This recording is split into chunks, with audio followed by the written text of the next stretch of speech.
النشرة البيتيسية تأتيكم من باك مصر ونستهلها بأضحك العناوين.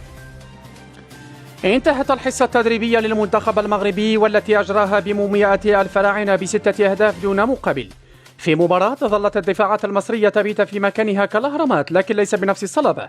بدأ اللقاء بحماس كبير من الجانبين، لكن المنتخب المغربي عند مواجهة المنتخبات العربية يكون سخيا، وما أن بدأت الدقائق الأولى حتى بدأ السيل المغربي بإغراق حارس مصر بالكرات هو وشباكه، ليدخل الحارس المصري التاريخ كأول حارس يحافظ على نظافة قفازاته في الأولمبياد.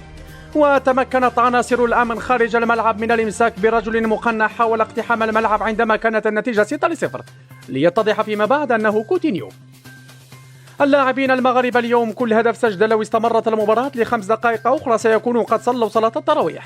ما فعله الأهلي المصري بالأندية المغربية في دوري الأبطال دفع ثمنه منتخبهم الأولمبي اليوم، وصرح مدرب منتخب مصر: لسنا أول فريق يخسر ب6 أهداف.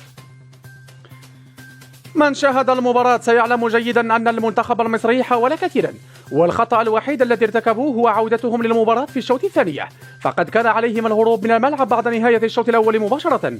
وحسب آخر الأنباء فإن كوتينيو يطالب بالحصول على الجنسية المغربية في انتظار رد الجامعة المغربية. كل دقيقتين والمغرب تسجل في مرمى مصر ولم يستطيعوا الوصول ل8 أهداف. هذا إن دل على شيء فإنه يدل على أن ما فعله البايرن ببرشلونة إعجاز لن يتكرر.